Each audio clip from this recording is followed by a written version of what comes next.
Buenos días con todos, un saludo de parte de la organización Euroestudios. Mi nombre es Iván y estoy el día de hoy con Diego, quien es el gerente general de la organización Euroestudios. ¿Cómo estás, Diego? Bien, Iván, muchas gracias. Este va a ser el primero de varios conversatorios que vamos a tener, ¿no? Justamente para aclarar todas esas dudas, esas inquietudes que nos hacen llegar a los estudiantes a través de las redes sociales, a través del correo electrónico. Sería bueno iniciar este conversatorio con una pequeña introducción sobre la organización Euroestudios y a qué se dedica. Claro que sí, mira, Iván, la organización Euroestudios básicamente surgió hace 10 años y con la intención de una idea, ¿no?, de una agencia de reclutamiento para ayudar a estudiantes que deseen cursar su carrera universitaria en el extranjero. Al día de hoy nos hemos convertido básicamente en una agencia de asesoría académica.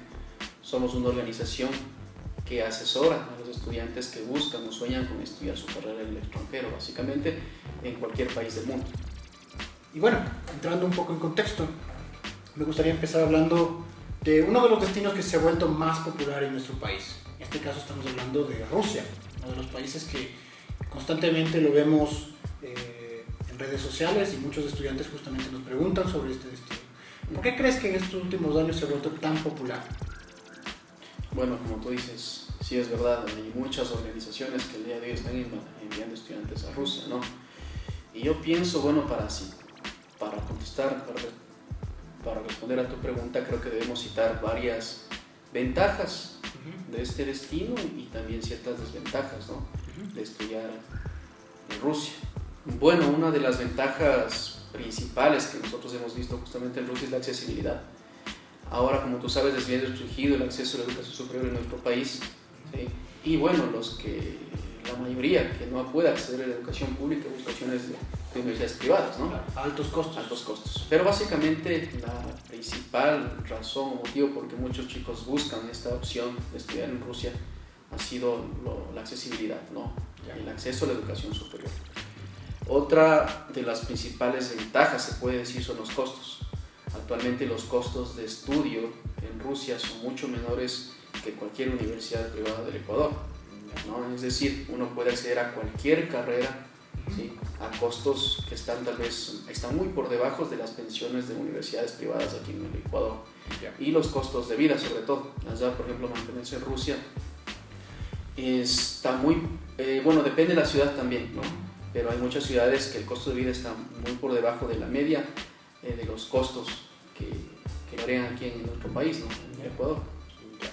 Si tú me dices que el tema accesibilidad, me gustó también esa parte, es poco restrictivo, tal vez te refieres justamente a eso, ¿cierto?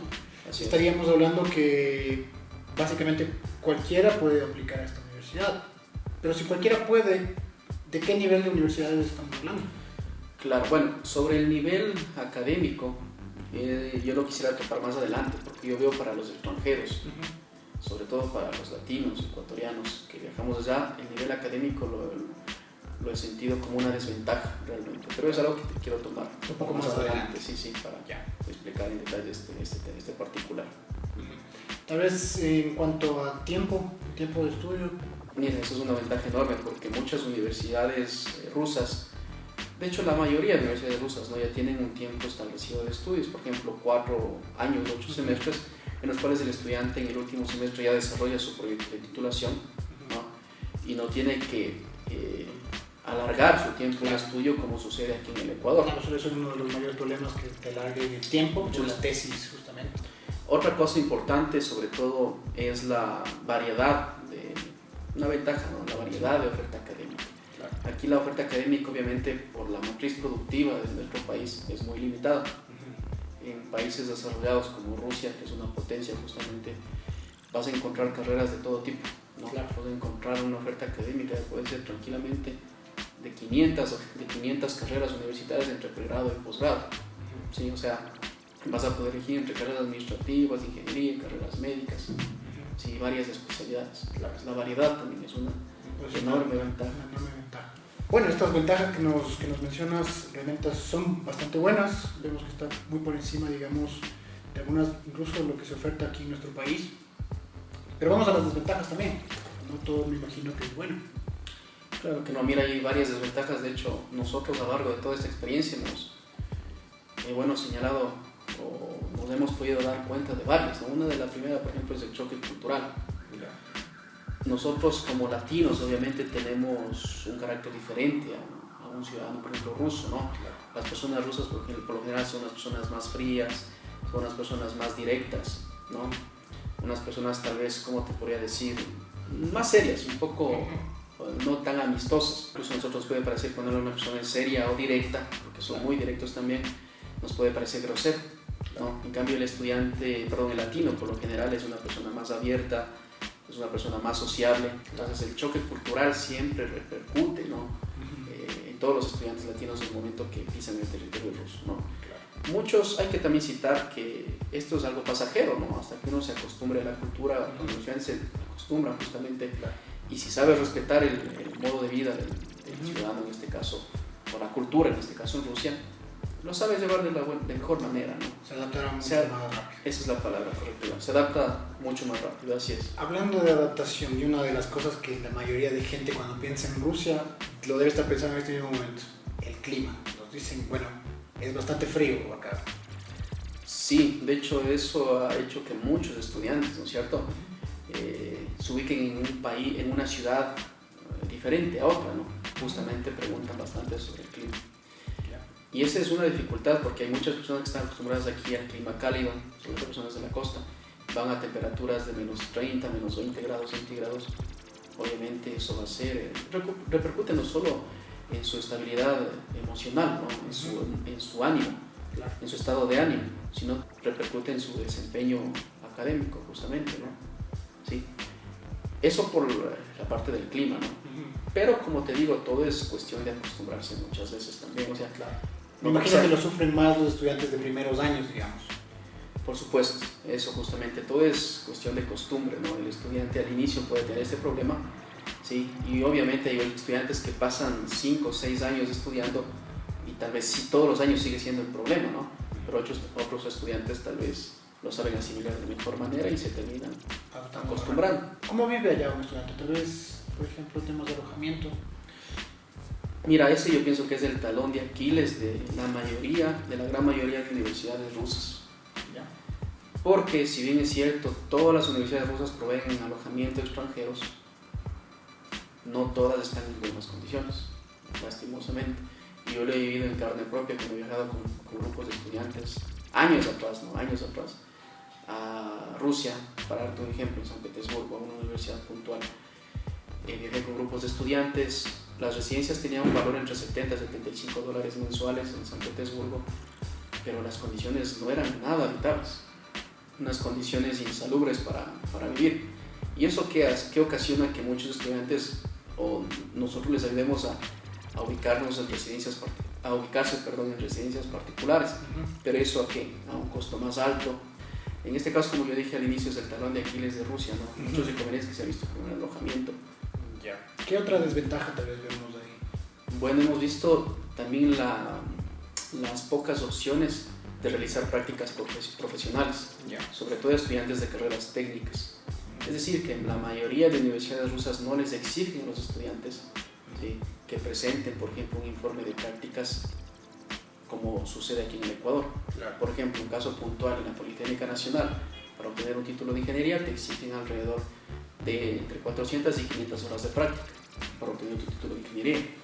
Pero eso tiene que estar registrado mediante una bitácora, tienes que hacer informes cada semana, documentar con fotografías, y es decir, al final de las prácticas presentar un informe detallado, ¿sí?, y documentado. Entonces eso no sucede en Rusia. Claro, las prácticas profesionales están dentro del pensum académico, pero eso no se cumple. Claro, he escuchado que incluso lo hacen dentro de la misma facultad, ¿verdad? Ellos realmente es como que les dan un trabajo y les hacen pasar por práctica profesional. Claro, pero no es una práctica real como sucede aquí en el Ecuador. Y eso lastimosamente es una desventaja enorme porque los estudiantes se supone que tienen que poner en práctica sus conocimientos. ¿Y qué otra desventaja estaríamos viendo acá en Rusia? Bueno, te comento que yo pienso que es la principal desventaja y la he dejado para el final justamente, porque fue la razón principal o una de las razones principales por las que la organización Eurostudios dejó de enviar estudiantes a este país. ¿Sí? Actualmente enviamos estudiantes, pero a una facultad en particular, que es medicina, que lo veremos en videos posteriores. ¿Sí? Pero al día de hoy la organización ya no envía a ninguna otra universidad, a ninguna otra carrera, ¿no? Básicamente. Y esa desventaja es del idioma, justamente. Hay un problema con las universidades en Rusia. Los estudiantes por lo general realizan un preparatorio de 2 semestres, que por lo general inicia en septiembre, termina en junio y automáticamente inician la facultad, en la carrera que los estudiantes hayan seleccionado. Pero al día de hoy, y eso solo nosotros lo podemos saber con la experiencia, al día de hoy los estudiantes después de este preparatorio no llegan a dominar el idioma de manera académica, ¿no? Que se necesita, o tener el nivel de ruso adecuado para poder adquirir los conocimientos en la facultad. Sé que muchos estudiantes me estarán diciendo, yo ya estudié 1 año de preparatoria, pero ya hablo ruso. Sí, ellos hablan ruso a nivel de conversatorio, ¿no es cierto? A nivel para, para salir con sus amigos, dirigirse en la calle, tener una vida, digamos, cotidiana, pero no a nivel de poder sentarse en un aula y adquirir conocimientos. Adquirir conocimientos, exactamente. Entonces, justamente cuando uno ingresa a una carrera universitaria técnica, por ejemplo, si uno no tiene un buen conocimiento del idioma, ¿no es cierto?, va a la facultad, no adquiere los conocimientos básicos, ¿no es cierto?, como en todo en la vida, si no tienes unas buenas bases, si las bases no son sólidas, vas a tener muchas falencias, ¿no es cierto?, en el transcurso de los años, y eso es lo que hemos visto. ¿Cómo nos hemos podido percatar de eso? Porque ya hemos visto estudiantes que nosotros mandamos años atrás, que han regresado justamente graduados con su título de varias universidades rusas, y no es tan, obviamente, el conocimiento que ellos tienen no es tan acorde a los conocimientos que tienen, por ejemplo, los profesionales graduados aquí en el Ecuador. ¿Sí? Muchos estudiantes estarán diciendo, pero yo estoy en facultad y estoy adquiriendo conocimientos, pero ellos no se dan cuenta realmente de las falencias que tienen, sino hasta que regresan al Ecuador y comparan los conocimientos con alguien de la misma carrera o la misma especialidad aquí en el país. Pero también yo, por ejemplo, he escuchado que, si bien es cierto, acá los estudiantes, la mayoría estudian ruso, existen opciones en inglés.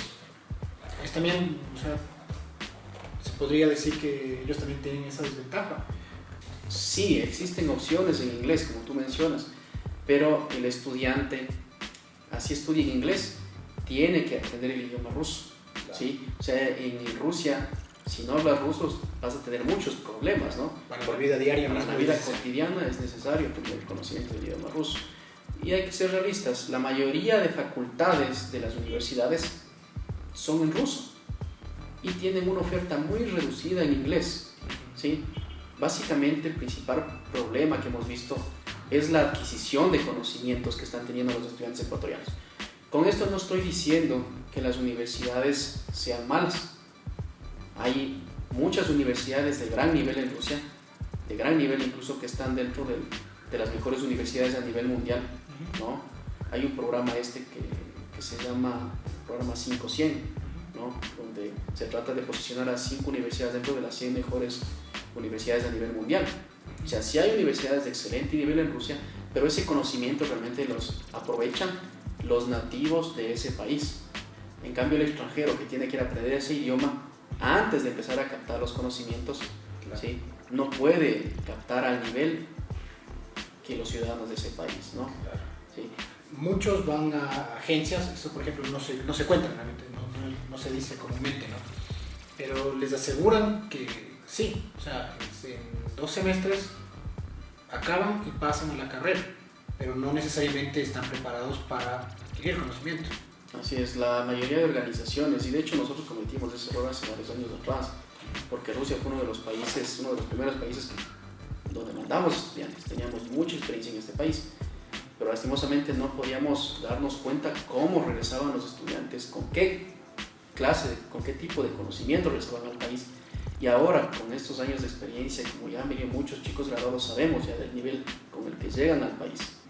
Como tú mencionas, hay muchas agencias que envían estudiantes, no solo a Rusia. He visto que envían también a Ucrania, ¿no? Pero bueno, de esto hablaremos en un próximo video, justamente, puntualmente de Ucrania, ¿sí? Pero estas agencias deberían asesorar a los estudiantes justamente, ¿no? Que si no tienen un nivel de ruso adecuado, muy difícilmente van a captar los conocimientos una vez que estén en facultad, ¿sí? Hay que eso informar. Si hay agencias que envían allá, deberían, lo primero que deben hacer estas agencias es informar a los estudiantes, ¿sí? De la importancia de aprender el ruso. Y no es posible realmente dominar el ruso en 2 semestres, hay que ser claros. Sí, es verdad. Desde ese punto de vista. Es verdad. Las universidades son exigentes. Hay varias universidades que al día de hoy tienen preparatorios de 3 semestres, como es una universidad justamente de medicina con la que la Organización de los Estudios trabaja, tiene convenios y representante oficial aquí en el Ecuador. Pero la gran mayoría en este caso de universidades, no, simplemente a los estudiantes les exigen los 2 semestres y automáticamente les dan los estudios en el idioma ruso. Bueno, muy interesantes también todas estas ventajas y desventajas, pero veo que algunas de estas desventajas pueden ser evitables. ¿Cuál sería una recomendación que tú darías para evitar algunas de estas, al menos si es que hay estudiantes que me imagino ya están planeando viajar a Rusia? ¿Cómo evitar algunas de estas desventajas? Bueno, lo primero yo pienso que es, bueno, si muchos estudiantes ya están pensando en viajar a Rusia, lo mejor que yo les podría decir con toda la experiencia que tengo es que viajen a un preparatorio al menos, sobre todo si es una carrera técnica, de 3 semestres o 4 semestres. Si hay una organización que les dice no, que van a hacer 2 semestres de ruso y automáticamente van a entrar a la facultad, sí, es así, es correcto, sí, pero lo que deberían también decirles es que esos 2 semestres no van a ser suficientes para poder captar todos los conocimientos en la facultad. Es importante también comentar todo esto. Esperemos que para la gente que esté viendo justamente este video le quede bastante más claro y tenga mucha más información y pueda más que nada, como decíamos, tomar una decisión informada, pese a que va a haber gente que todavía va a seguir viajando a Rusia. Es importante que conozcan los pros y los contras de manera imparcial, obviamente, ¿no? Y bueno, eso ha sido todo por este video. Muchas gracias, Diego, por habernos compartido todas estas ventajas y desventajas de estudiar en Rusia. Gracias a ti. Estaremos respondiendo a más dudas e inquietudes en próximos videos. Gracias.